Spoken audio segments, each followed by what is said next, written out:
¿Cómo va? Bien, ¿y vos? ¿Qué dice? Muy bien. Bueno, muy bien, todo es una tranquilo. forma de decir. Sí, claro. Mañana Algunas día cosas que se han importante. dicho en la noche de hoy fuertes, del presidente de la Sí, Nación, sí. preocupantes. Sí. Me parece que la propuesta de la consulta popular hay que ver si la puede llevar adelante.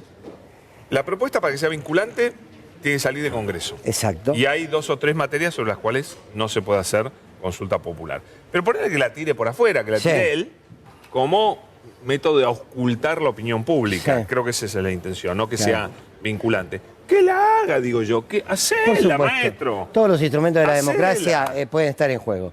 Pero bueno, me parece que Hacela. mañana va a ser importante que se movilice la mayor cantidad de gente posible. Sí, ¿no? muy importante. Porque es una demostración de la cierta correlación de fuerzas, ¿no?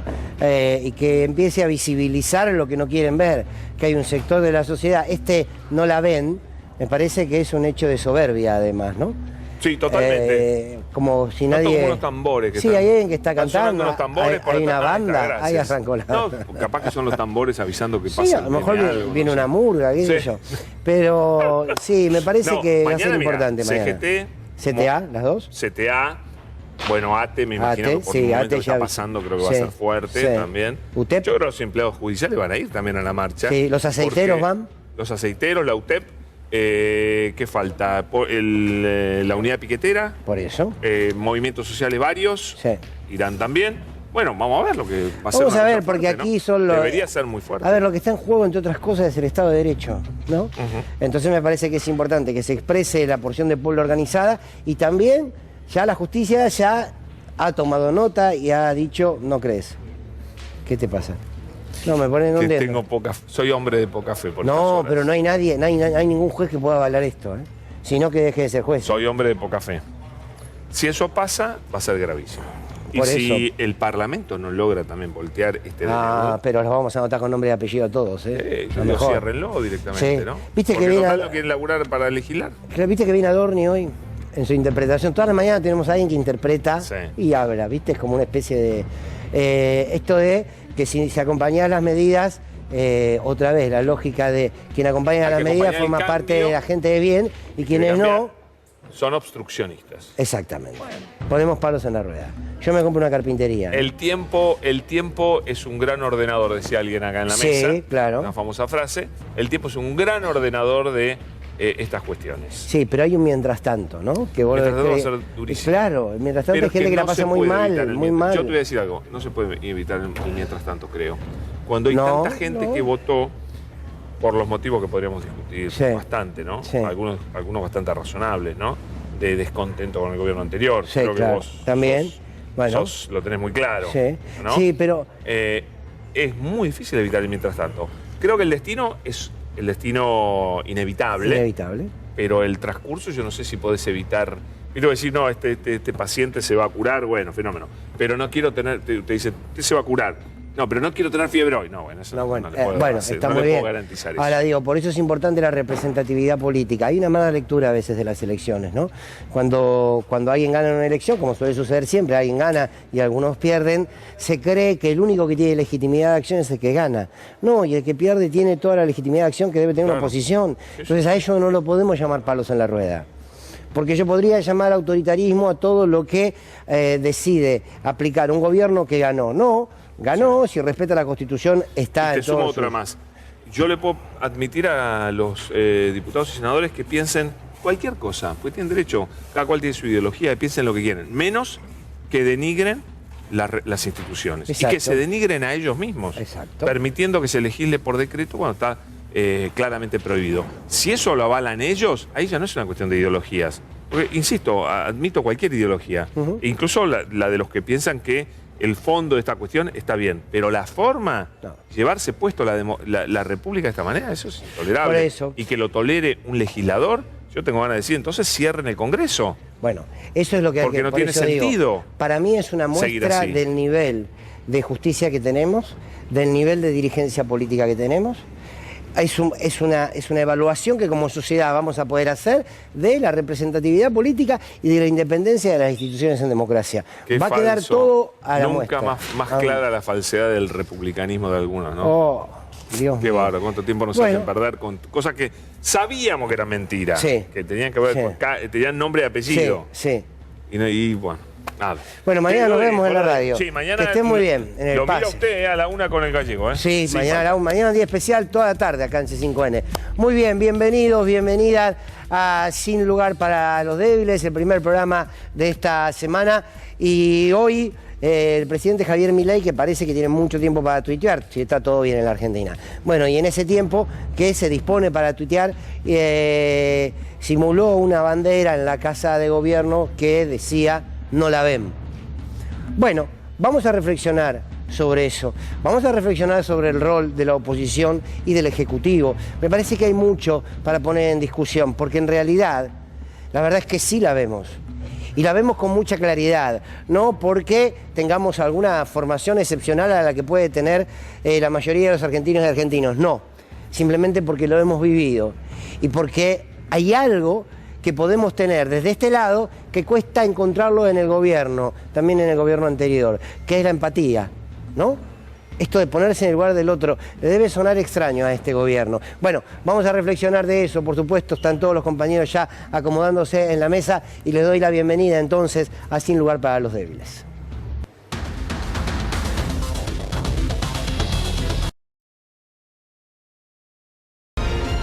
Bueno, la verdad que uno querría decirle al presidente de la Nación, a todo su equipo de ministros, que sí que la vemos. Que vemos con claridad qué es lo que está pasando en la Argentina. Y sobre todo, vemos con claridad lo que puede pasar en esta Argentina, donde dejó de ser un valor esto de ponerse en el lugar del otro, donde de alguna manera, al correrse el Estado o al intentar llevar adelante un decreto que lo que hace es reducir el Estado, sin duda que vemos con mucha claridad cuáles van a ser las consecuencias. El problema que a veces tenemos como sociedad es que nos pasamos discutiendo las consecuencias y nunca nos detenemos a discutir las causas. ¿Qué es lo que genera que exista reacción social? ¿Qué es lo que genera que mañana haya una movilización? ¿Qué es lo que genera los piquetes, los cortes de ruta, los cortes de avenida, los cortes de calles? Todo eso es lo que de alguna manera nos falta como ejercicio democrático, pero sí la vemos. Uno podría decirles con toda humildad, no subestimen al pueblo argentino. Ganaron una elección, es muy importante. Les facilita un campo de acción y de decisiones políticas, por supuesto, pero no subestimen a la otra porción del pueblo. Casi desde un lugar de soberbia diciendo, bueno, no la ven. Podríamos adjetivarnos a nosotros mismos, según su mirada, de muchísimas formas. Pero claro, miren, nosotros vemos y además de ver, escuchamos las voces y los rostros que ya empezaron a aparecer de los más de 7.000 trabajadoras y trabajadores del Estado que a partir de enero ya están sin trabajo. ¿Cómo no lo vamos a ver? Si tenemos además gente cercana, ¿cómo no la vamos a ver si vamos al supermercado? Y vemos cómo los precios se dispararon porque había que dejar en libertad al dólar porque así se sinceraba la economía. ¿Cómo no lo vamos a ver si hoy lo vemos y escuchamos a los jubilados que con una jubilación que no depende de Milei, pero que será peor si avanza este DNU y con esa reforma previsional que tienen oculta, ya ahora no les alcanza? ¿Cómo no vamos a ver si tenemos jubilados cercanos que tienen miedo de que estos medicamentos gratuitos que les da el Estado se los dejen de dar? ¿Por qué creen que tenemos la misma ceguera que tiene este gobierno? De verdad que no. Tendremos otras, seguramente tendremos otras. Pero es la ceguera de no ver el dolor del otro. La verdad es que esa ceguera no tenemos, sí que la vemos. Y la vemos con mucha claridad porque además tenemos una historia. Y la memoria de aquellos que nos sucedió, de aquellos que nos pasó, de aquellos que vivimos, de aquellos momentos de avance de derecho, pero también de retroceso. Esa memoria activa, esa memoria política nos hace hoy poder divisar aquello que puede venirse. ¿Por qué? Porque entre otras cosas hay una memoria que es casi corporal. Hay una memoria que trae la vivencia emocional de lo que en otras épocas sufrimos. Entonces, claro que la vemos. Pero además, no son nada originales. La derecha cuando gobierna no es original. Será original, si quieren, en lo que puede tener que ver con las políticas comunicacionales. De qué manera pueden engañar más o menos a un pueblo para que los vote. Cómo pueden manosear más o menos a un pueblo a partir de su bronca, de su desazón, de su desesperanza. Ahora, en las políticas que aplican, no son ni creativos ni novedosos. Por tanto, sí la vemos. Y nadie va a taparse los ojos porque la Argentina en su voto haya acompañado a Milei. Hay una mala lectura, creo que hacemos de la democracia muchos y muchas, que es que la lectura de la instancia electoral y de la instancia democrática en las elecciones tiene que ver con respetar a aquel que gana. Por supuesto, eso está fuera de discusión. El que ganó, ganó. Tiene que gobernar y tiene que respetar el contrato electoral. Ahora, es tan necesario, es tan respetable y está en todo su derecho que el que gana pueda tomar decisiones, como también es valorable, es respetable y tiene que tener su campo de acción aquellos que perdieron, pero que fueron elegidos como oposición. No hay que recortar los procesos democráticos. No es que para el que gana todo y para el que pierde nada. Para el que gana, un conjunto de derechos y un territorio determinado para accionar. Y el que pierde, otro conjunto de derechos y otro territorio para recorrer. Por eso hoy, el vocero presidencial, que amanecemos cada día con una especie de comentario, análisis que él hace, hoy dijo que los diputados elijan lo que la gente votó, en relación a estas extraordinarias que se convocó para votar a favor o no de este decreto inconstitucional y profundamente antidemocrático y antiderechos. Ahora, me quedó regulando esta idea de elijan lo que votó la gente. Lo primero que me gustaría decirle al vocero es que la gente no votó esto. Tampoco, por favor, no subestimen a la sociedad y tampoco se arroguen el derecho a interpretarla. No, por lo menos no a la sociedad toda. Y tampoco les diría que a la totalidad de sus votantes, porque si bien no soy de los que creo que ya hay un enorme conjunto de decepcionados con Milei, de los que lo votaron, como no creo eso, tampoco creo que todos los votantes de Milei acepten esto. Porque la gente, Adorni, vocero, la gente no votó que lo echen del trabajo. La gente no votó que le sea imposible pagar la medicina prepaga. La gente no votó por una reforma laboral que le recorte derechos. La gente no votó para que le vendamos el litio a Elon Musk. La gente no votó para que rematemos aerolíneas argentinas. La gente no votó para que los clubes sean sociedades anónimas. La gente no votó eso. La gente no votó eso. No se construyan el propio relato y se alimenten todos los días de ese relato. Porque cuando Adorni dice elijan lo que votó la gente, bueno, tenemos que poner en discusión cuánto de lo que quieren hacer en este decreto lo dijeron. Y lo central, que ya lo repetimos hasta el cansancio, es que dijeron que iban por una casta política, se rodearon de esa casta política, les gobierna la casta empresarial, pero siguen diciendo que esto es lo que la gente eligió. ¿Saben qué? No. Mayoritariamente el voto a Milei no era un voto que los despoje a esos votantes de derechos. Pero además volvió con esta lógica. Quienes acompañan el cambio son la gente de bien. Si ustedes acompañan el cambio, señores diputados, senadores y senadoras, ustedes son gente de bien. Si no lo acompañan, el cambio, estarán del lado del mal, evidentemente. Si vos estás del lado del bien, me pones en el otro lado.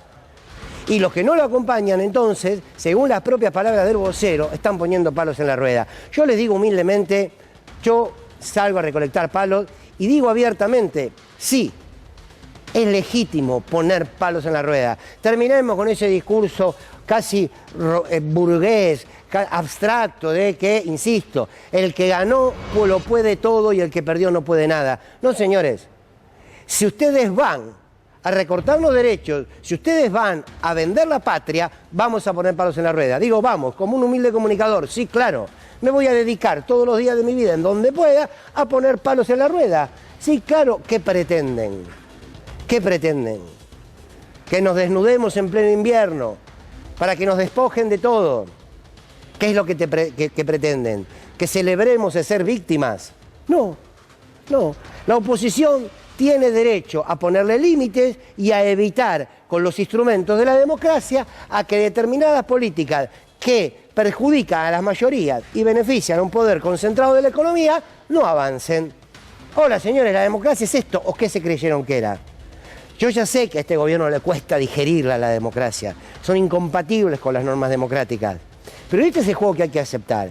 Entonces hay que salir de la lógica de, bueno, che, ganaron. Bueno, sí, ganaron y me quedé sin trabajo. Y la verdad es que me cerró el comedor del barrio. Y la verdad es que me recortaron los programas sociales. Y la verdad es que a tal y cual se quedó sin trabajo. Y la verdad es que no puedo pagar la medicina prepaga, que no voy a poder pagar la escuela privada de mi hijo, que sigue sin haber vacantes, por ejemplo, en la ciudad de Buenos Aires. Entonces no voy a tener que meterlo. Pero bueno, no importa. La gente decidió esto y mi rol de opositor me lo guardo. No es así. No es así, Adorni. Deben entenderlo. Habló también la ministra de Seguridad, que está en un día de excitación política porque mañana hay una marcha. Entonces va a probar otra vez si ese protocolo mamarrachesco puede funcionar. Y dijo Patricia Bullrich, hay 16 días de gobierno y 3 marchas. Yo le pido a la gente que tome conciencia y haga las tareas que tiene que hacer ese día y no se movilice. Lo primero que quiero decirle es, si en 16 días de gobierno hubo 3 marchas, ¿por qué no se preguntan por qué? Valga la redundancia.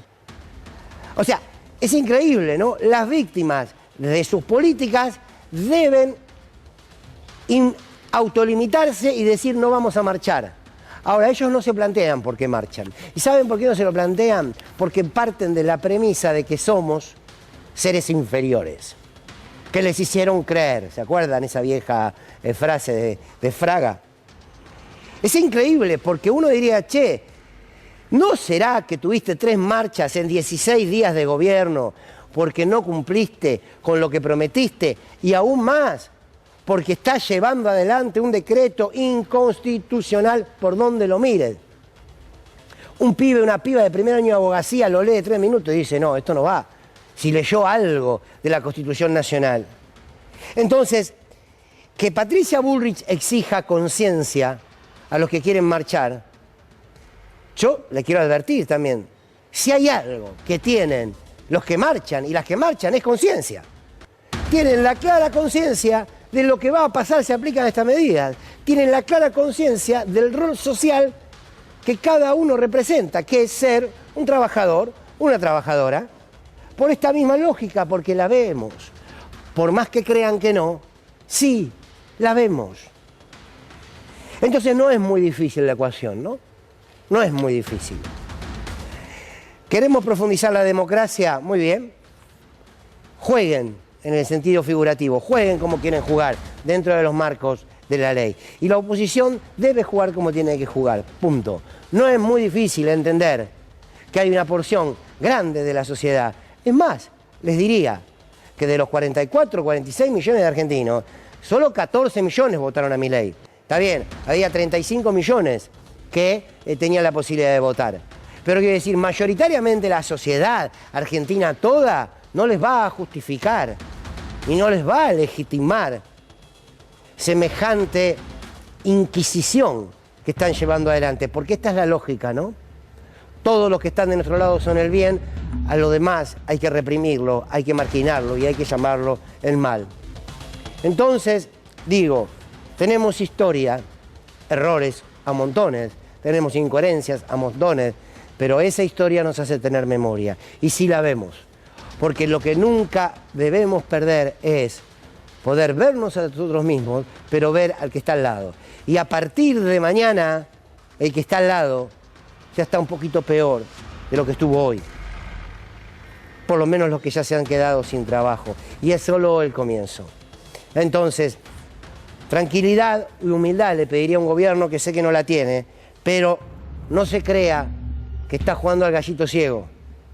Por lo menos nosotros no somos los ciegos. Ojalá que ellos tampoco sean el gallito. Bienvenidos y bienvenidas a Sin Lugar para los Débiles.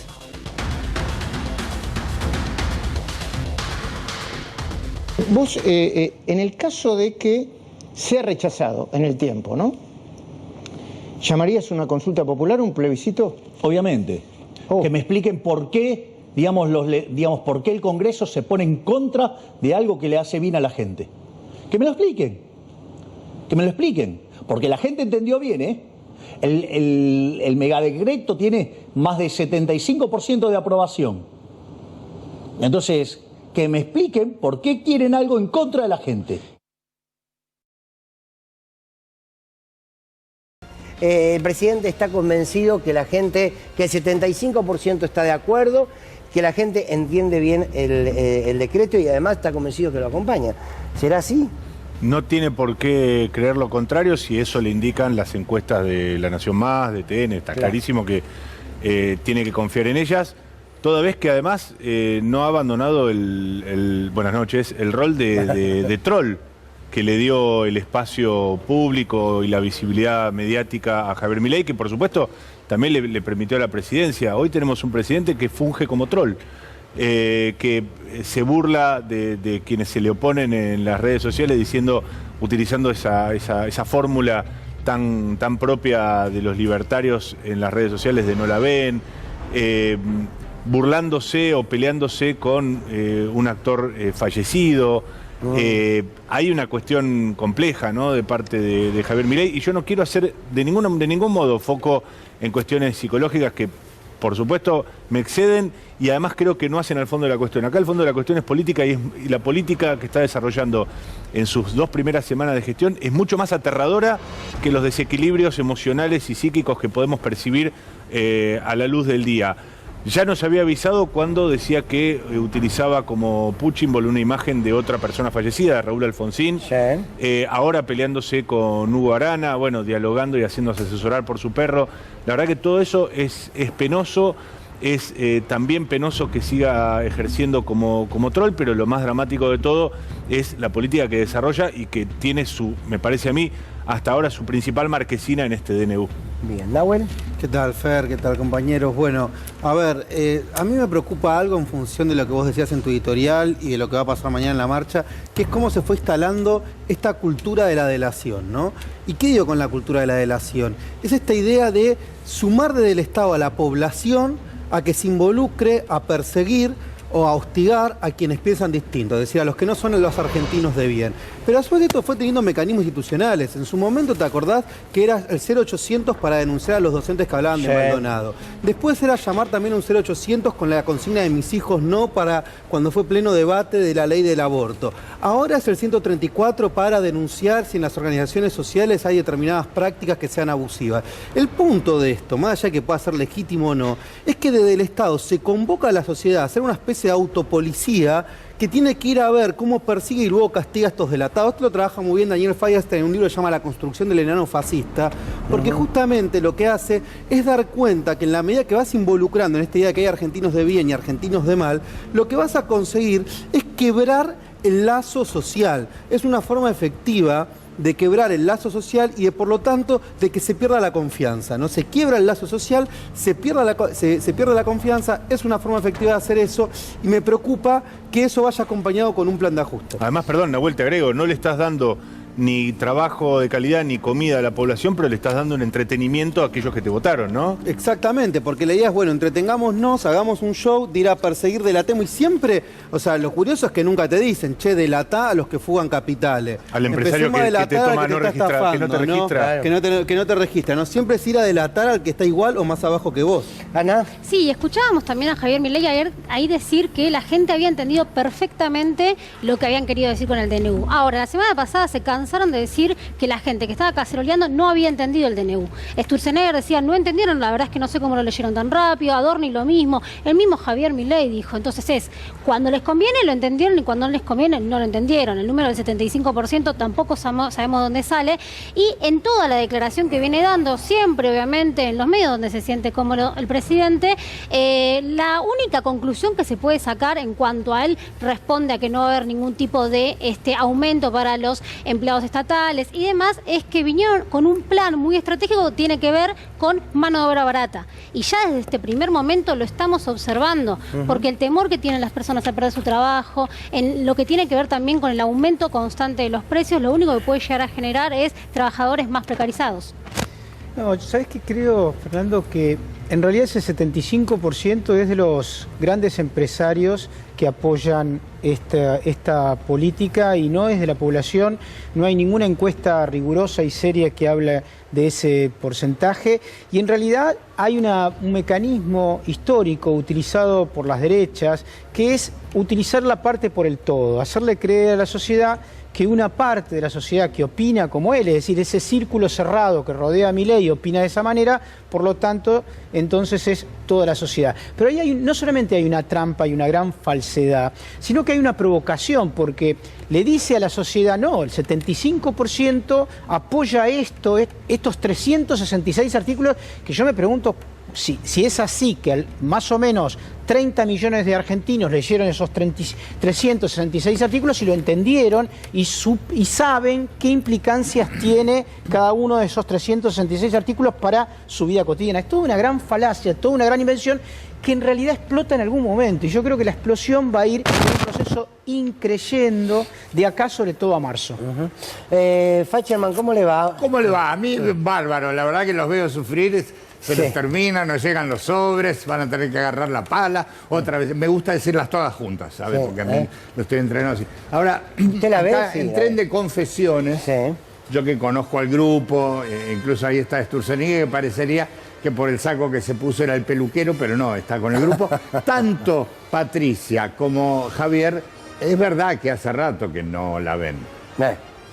Es más, digo, estaría bueno que la vieran más seguido, porque de esa manera no se votarían por otro lado. No, escúcheme, usted sabe que mañana va a haber una marcha. Sí, muy divertido. ¿Sí? Me encanta que empiece va a haber protocolo, todo. El sentido común dice que nosotros sabemos lo que quiere la gente. La gente no quiere marchas, la gente no quiere ¿Qué quiere la gente? Quiere trabajar.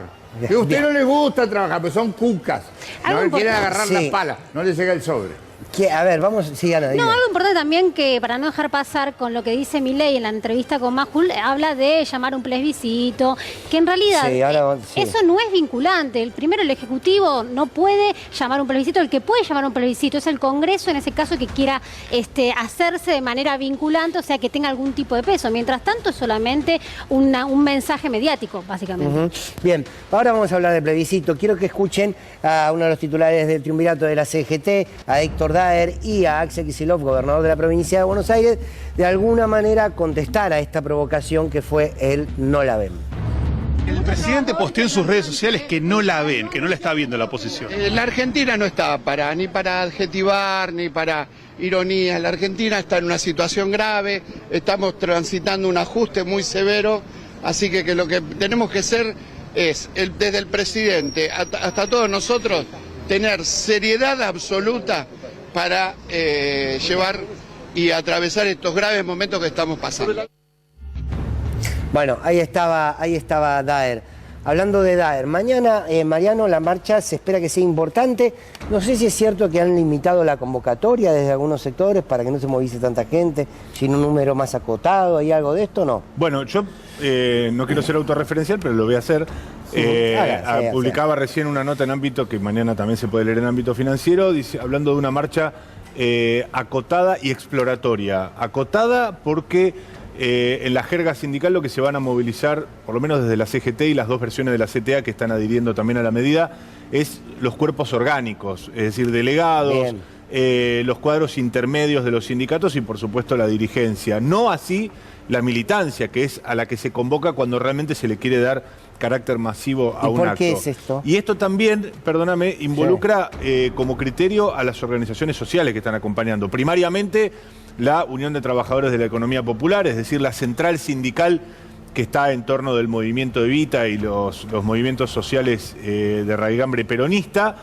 Y habrá que ver cómo se comporta la Unidad Piquetera, el Polo Obrero, etcétera, etcétera, que tienen una mirada política distinta. Pero ¿qué quiero decir con marcha acotada? Bueno, hay varias razones para explicarlo. La primera de ellas es la primera movilización de origen sindical a un gobierno que fue electo por el 56% de los votos y que asumió hace 15 días. Sí. Eso, para empezar, es ineludible.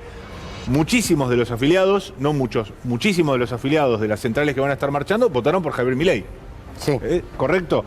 Dicho eso, también hay una mirada hacia la interna de la política, que es, la CGT está sondeando cuál va a ser la respuesta que va a dar la política, el peronismo en general, los gobernadores, los intendentes, la cámpora, en el entendimiento de que desde la mirada de la Central Obrera, ellos dieron todo lo que tenían para dar durante la campaña electoral y, sin embargo, habiendo sido derrotada la opción que ellos habían de alguna manera promocionado, pero de la cual no fueron parte, yo te estoy transmitiendo el razonamiento de la CGT. Ellos no fueron parte de la conversación prácticamente que desembocó en el resultado electoral. Y sin embargo dicen, bueno, que la política se pronuncie y nosotros eventualmente acompañaremos cuando el humor social así lo indique. Bien, ahora vamos a ver cómo se está pensando la marcha de mañana. Hay un tuit también de Patricia Bullrich y después a la vuelta me gustaría que charlemos y que debatamos acerca de cuál entendemos, cómo va a jugar la oposición. Porque aquí la dirigencia de la oposición me parece que tiene que aparecer un poquito más. Bueno, a ver, esta es la movilización contra el decreto de necesidad de urgencia. Va a ser a las 12 del mediodía en Plaza Lavalle. Puntos de encuentro, ingresos a la plaza. La CGT ingresa por la calle Tucumán, la CTA, Talcahuano y Lavalle. UPCN ingresa por Viamonte y Libertad, la UOCRA por Viamonte y Cerrito, Camioneros y el Frente Sindical por Lavalle y Libertad, Obras Sanitarias por Libertad y Córdoba y Sanidad por Talcahuano y Lavalle. Así, mañana va a está armada y pensada la movilización. Ante esto, el protocolo que intenta implementar Patricia Bullrich, ¿no? Y quiero aclarar una cosa que está en el título y que es muy importante. Esta es una movilización para pedirle a la Corte Suprema que se expida en relación con estos 366 artículos articulados. No es, el megadecreto no es que se puede discutir parte por parte en el Congreso, en el marco de la Comisión de Análisis Legislativo, digamos, que es bicameral de 8 diputados y 8 senadores, sino que es todo o nada. Es verdad que en la historia argentina nunca se desechó un DNU. Hay 6 meses como máximo para aprobarlo, desecharlo, y solamente puede ser desechado en el caso que las dos cámaras se expidan negativamente. Pero, ahora, ¿existió alguna vez un decreto con este impacto? 166 artículos. No, pero es importante aclararlo. Sí, acá falta agregar dónde va a movilizarse ATE. Acá me están diciendo, es cierto, por dónde va a ingresar las columnas de ATE, que también han convocado, porque ya tienen 7.000 trabajadores y trabajadoras. Sí, y están faltando, aclaremos también que están los movimientos sociales, como te decía recién, está la UTEP, está la unidad piquetera y el Polo Obrero, que van a marchar por otro lado, van a tener su propia concentración. Hay otras organizaciones como la Correpi incluso que van a estar participando. Exacto. ¿Qué pasa con... Delía, que dijo que iba a cortar la Ruta Nacional 3. Bueno, por eso. A ver, el protocolo, vamos a ver qué pasa. Si no pudieron con el protocolo de una marcha con menos cantidad de gente que la que va a haber mañana, bueno. Ahora digo, ¿cómo ven la posibilidad? Hubo reuniones, Axel Kicillof, Sergio Massa, Máximo Kirchner, intendentes, para ver de qué manera se le pone un límite a este DNU. Ahora, yo no sé si ya están contando los porotos, me imagino que sí, para ver cómo se va a posicionar la Cámara, porque yo creo que aquí no hay márgenes. Si este DNU avanza, nosotros estamos frente a un escenario de una violación del Estado de Derecho, porque si avanza significa que la oposición política no pudo, no quiso hacer las cosas como debe hacerlo porque la Constitución así lo demanda y la justicia tampoco lo evitó. Recordemos que el viernes se pone en ejecución estos 366 artículos, es decir, que a partir del viernes se puede empezar a discutir o no en el Parlamento, lo puede discutir o no la Corte Suprema, o lo puede sacar un amparo un juez a quien se le hizo una presentación, pero a partir del viernes todos estos 366 artículos tienen operatividad en esta misma semana. Sí, hay una suerte de mochila simbólica que arrastran muchos sectores del peronismo que indica que son difíciles esos sectores del peronismo a la hora de garantizar gobernabilidad. Se les achaca históricamente, dentro de la mirada de otros sectores de la política, haber empujado a la entrega anticipada del poder por parte de Raúl Alfonsín. Se les achaca haber colaborado, entre comillas, con la caída de Fernando de la Rúa. Todas cuestiones que, por supuesto, son muy discutibles. Con Ilía también se los acusa. Bueno, entonces, frente a esa noción de un sector de la población, hay alguna parte del peronismo que dice, bueno, nuestra responsabilidad en esta etapa es garantizar gobernabilidad. La misma gobernabilidad que le garantizaron esos mismos sectores u otros del peronismo a Mauricio Macri, sin siquiera una décima parte de la violación de derechos adquiridos y de el ataque a las garantías y a las posibilidades que tienen los trabajadores, ¿no? Como tiene este DNU. Lo de la gobernabilidad es una estupidez tal, pero entiendo y tenés razón que muchos plantean esto. Lo de garantizar, vos garantizás la gobernabilidad cuando no se llevan puesta, por ejemplo, la Constitución. Porque si no ¿cuál es la lógica? Entonces, si yo le doy gobernabilidad a todos aquellos que están dispuestos a violar la ley y a vulnerar derechos, entonces listo, vivamos en un sistema totalitario y ya está. Lo que pasa es que complicidad suena feo. ¿Cómo? Pensamos en poner complicidad, pero queda feo. Con esa, sí, claro. Yo comparto, yo creo que esa misma lógica hay que aplicarla cuando se dice, bueno, pero lleva 15 días, ¿no? Pero el punto es, si una persona lleve 2 días o lleve 2 años, claro, si viola una ley o si quiere sustituir el poder legislativo o si avasalla derechos tan conservados en la Constitución Nacional, es lógico que haya una reacción a eso. Pero por supuesto que uno siempre tiene que esperar y los gobiernos tienen un tiempo, pero volvemos a la lógica, una elección no es un cheque en blanco. Bien, vamos a ver qué dijo Patricia Bullrich en su tuit, precisamente con esto de la movilización. Dice cambio de era. Hay una cosa de que son los fundadores de la patria increíble. Refundadores de la patria. Cambio de era. La CGT pidió autorización para realizar un acto. Esto después lo borró, ¿no, Mariano? Te lo leí a vos. Sí. Espera que lo lea y nos lo contás. La CGT pidió autorización para realizar un acto. Además cuenta con un seguro de responsabilidad civil de 10 millones de pesos que dispuso el organismo, un hecho histórico que hace a la forma de llevar a cabo las manifestaciones en espacios públicos. El mandato popular impulsa un cambio que debemos lograr para que el caos dé lugar al orden y la agresión a la convivencia. ¿Qué pasó con este tuit? Bueno, este tuit hoy no lo podemos encontrar en la cuenta de X de Patricia Bullrich y solo podemos atribuírselo a una vergüenza monumental lo que ha sucedido, porque si esto fuera por parte de Lilia Lemoine, si fuera por parte de Iñaki Gutiérrez, de alguno de los recién llegados a la política que todavía están deslumbrados, uno hasta podría reírse de este desatino y de esta torpeza infinita. Ahora, viniendo de una persona que es militante de los 70 y que integró 3 gobiernos, más allá de la consideración que podamos tener respecto de esas administraciones, y hablo de la Alianza, el gobierno de Macri y ahora el gobierno de Milei, y fue ministra de Seguridad en estos últimos 2, el grado de ignorancia que está mostrando Patricia Bullrich es muy preocupante. En todas, prácticamente las movilizaciones masivas, en todas las concentraciones de organizaciones sindicales y sociales, se comunica, se preavisa, se les da la información a los gobiernos de la ciudad, en el caso que corresponda, al gobierno de la nación, en caso de que esta movilización avance hacia determinados espacios públicos que tengan que ver con el Estado Nacional, y se previsa por 2 razones. Por una razón, por supuesto, que tiene que ver con el tránsito para la organización del distrito, sí, por una razón que tiene que ver con el dispositivo de seguridad, y también para la cobertura que tiene cada organización que dice, bueno, yo no quiero hacerme responsable de que me aparezca, por ejemplo, un infiltrado. Ahora, a tal punto, esto es habitual, que sucedió, por ejemplo, podría revisarlo si tuviera asesores, Patricia Bullrich, cosa que parece no tener, sucedió el 1 de mayo pasado.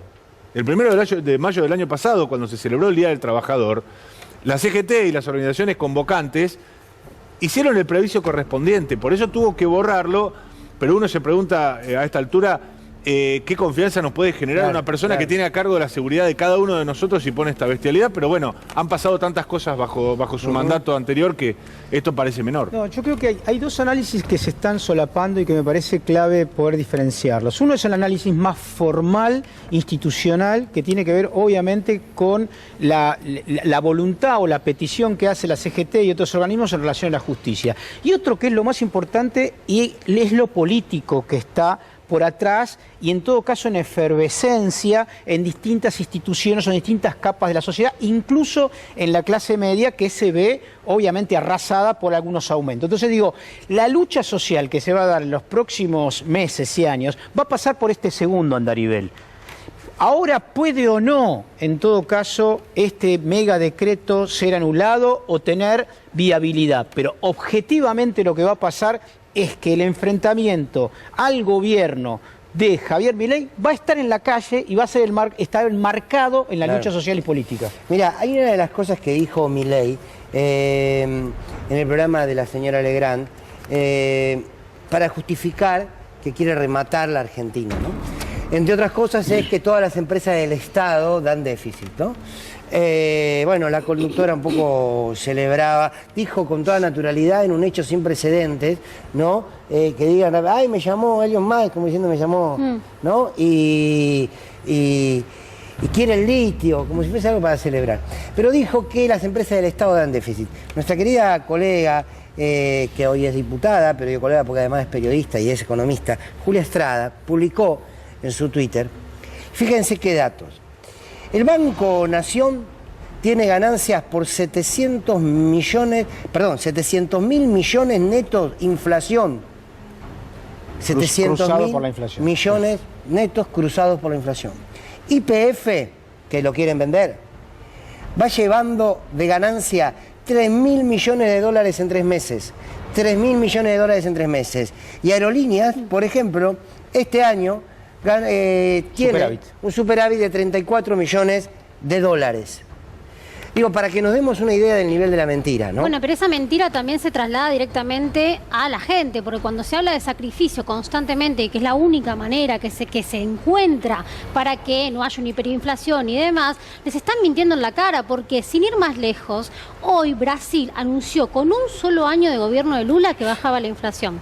¿Cómo bajó la inflación? Bueno, en este momento están bajando los precios y también la gente está consumiendo más. Entonces, hay formas y hay métodos para bajar la inflación que no tenga que ver con el ajuste y con el sacrificio. Bien, pero ahí en eso que dijiste está la clave. Esos 5.000 millones de dólares de ganancias, superávit se los quiere quedar a alguien, no que vaya para la sociedad. Bueno, entre esto que está diciendo, las transferencias de recursos. Lo que está diciendo Ana en relación a Lula y Brasil se sintetiza con la palabra distribución. Pero además Lula, lo comentamos aquí, llevó adelante un impuesto para las grandes fortunas y para esas empresas que tienen dinero afuera, ¿no? Entre otras cosas. Planeros. ¿Eh? ¿Qué le pasa? No se ponga nervioso. No, tengo un poco de todo. Planeros. ¿Cómo? No digo que esa idea de tener plata para distribuir. Planeros. Sí. Bueno, es que hay mucha gente que lo sigue sosteniendo eso, lamentablemente. Nahuel. Fer, bueno, hoy te traje, seguimos con esta idea de relato y dato. Dato mata relato, dicen algunos. Bueno, acá depende cuántos medios tengas. Siempre primero dudar del relato, ¿no? Entonces vamos primero, ¿cuál es el relato que predomina en estos 15 días que lleva el gobierno de Milei, ¿no?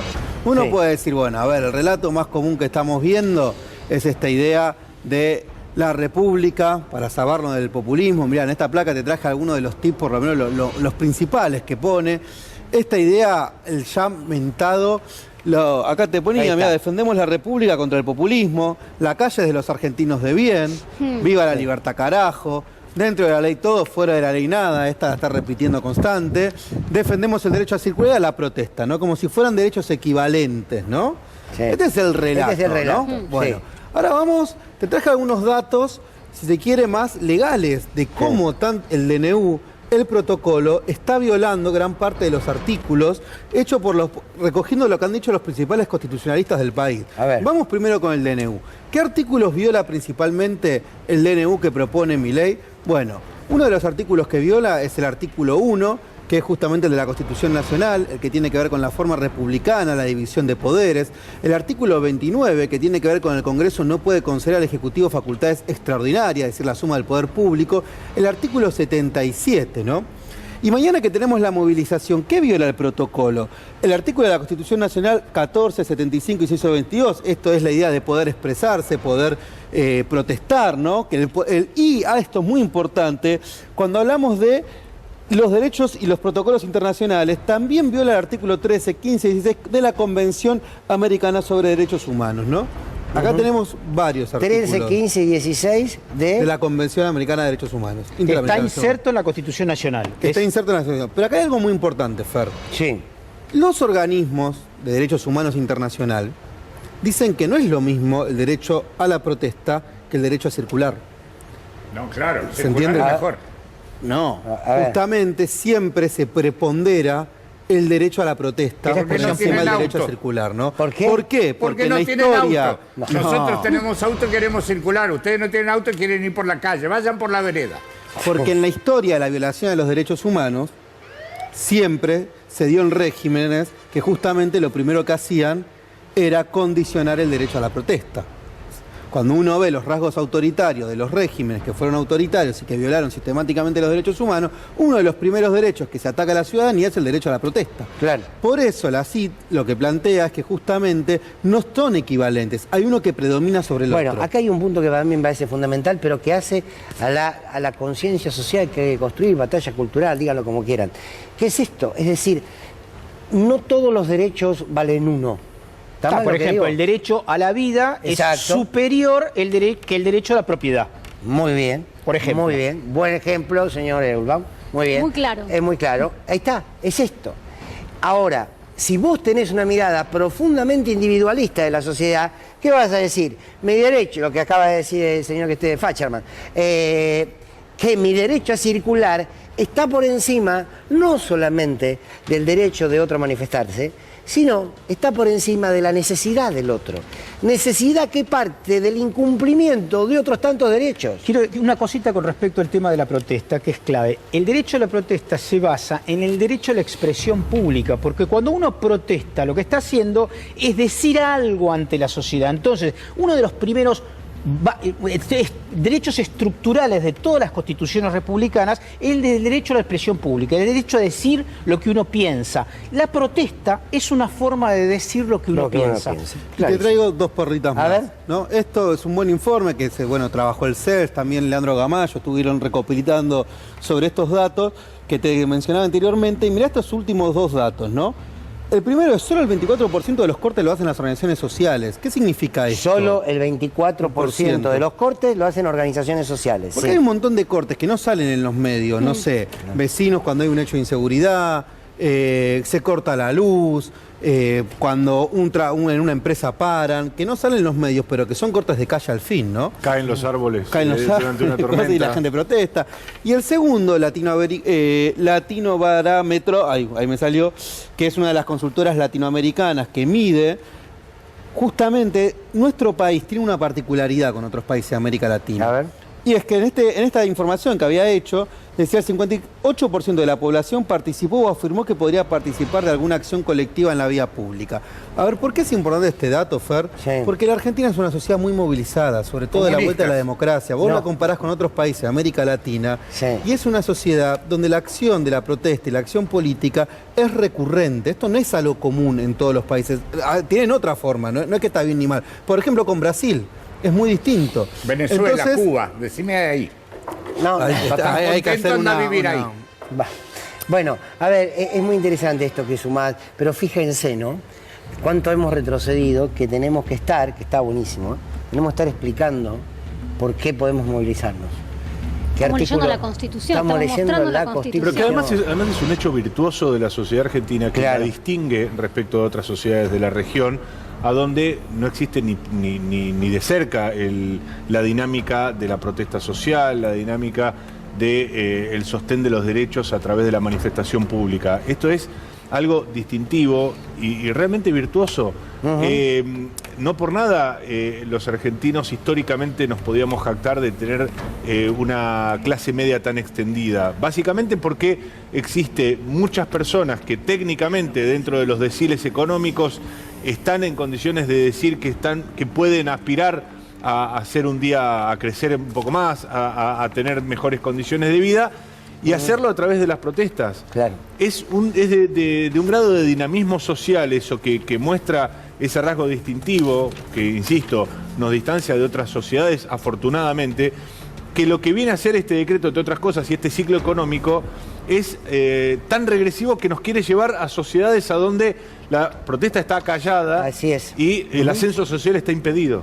Bien, y todos los discursos que salen del gobierno nacional parece que tiene que ver con reducir los espacios de expresión y también acusar. Milei de alguna manera hoy dio a entender que hay legisladores, hay diputados que están esperando recibir coimas para ver cómo se van a posicionar, ¿no? Sí, y en base a eso también comienza a haber repercusiones sobre los dichos de Milei. Germán Martínez escribió en Twitter hace unos instantes: muy grave, Milei fue diputado hasta hace pocos días. Si conoció o conoce algún pedido de coimas o soborno en la Cámara de Diputados, debería denunciarlo. Un fiscal tiene que actuar de oficio y exigir urgentes explicaciones, si no, impulsaremos una denuncia. No vale todo. Es clarísimo esto. Si tiene realmente las pruebas para decir que hay diputados que en este momento están solicitando algún tipo de coima, por lo cual quieren impedir de alguna forma que pase el DNU, o sea, tiene que hacer una denuncia en la justicia. Ahora, yo me pregunto, los 366 artículos que incluyen nominalmente a tipos como el dueño de la empresa esta de Starlink, a empresarios de la Argentina, ¿eso no es soborno? ¿Eso no es una forma indudable y brutal de soborno subrepticio cuando hace leyes que tienen nombre y apellido de sus beneficiarios? Bueno, imagínate un decreto que mencionara en la época de Cristina a Austral Construcciones. Escándalo. Bueno, de hecho, recién también en esta entrevista que dejó un montón de repercusiones, habló de las sociedades anónimas, que es una parte del decreto que está a medida de Mauricio Macri, que lo viene diciendo. Metiéndose una cosa de la sociedad civil que no tendría por qué meterse, que son los clubes. Bueno, muy bien, tengo una reflexión para cerrar que me parece que lo siéntese, venga. Muchas gracias. Que lo sintetiza usted. Lo escribió el Indio Zavala, de alguna manera representando las voces de muchos y muchas que lamentablemente en la Argentina siguen pensando de esta manera, como aquí lo ha expresado el Indio Zavala. ¿Crees que te diga una cosa? Para mí la guita sigue en esos contenedores que están enterrados en la Patagonia. Y no descarto la posibilidad que esté en esas heladeras truchas que mandaron al espacio, tratándose de estos chorros populistas, podemos esperar cualquier cosa. Por supuesto, se embarazan por un plan. ¿Te queda alguna duda todavía que no quieren laburar? Es todo un tema, porque a esta gente la acostumbraron a tener planes y a cortar calles. ¿Cómo lo van a enderezar ahora? A ver. Este país es un chiste. Los políticos se llevan con la pala y son siempre los mismos. Siempre los que se la llevan son los mismos. Por eso me gusta este gobierno, porque no son políticos y se la van a jugar para ponerle freno a esta fiesta. El que quiere plata, que se la gane. Yo miro todos los canales y me informo. Después saco mis conclusiones, por supuesto. Nadie me dice lo que tengo que pensar. No creo en los operadores políticos, como decís vos. Si seguimos así, ¿quién iba a invertir en la Argentina? No somos serios para el mundo. Los tipos están acostumbrados a otra cosa. Igual a mí la política nunca me interesó. Me rompo el lomo todos los días de mi vida. Nadie me regaló nada. Lo que tengo lo hice laburando. No como esos que andan de joda con la nuestra. La Argentina no tiene solución, no olvídate. El error fue echar a los ingleses, ¿querés que te diga? Pero bueno, cambiemos de tema. Porque por suerte yo soy y seré apolítico toda mi vida. El Indio Zavala. Gracias, gracias por acompañarnos. Nos encontramos mañana aquí a las 11 de la noche y mañana a las 3 de la tarde estamos en Radio 10, que nunca lo dije. Me dicen, ¿por qué? Sí, 3 de la tarde en Radio 10. Pero acá a las 11 haciendo Sin Lugar para los Débiles. Chau.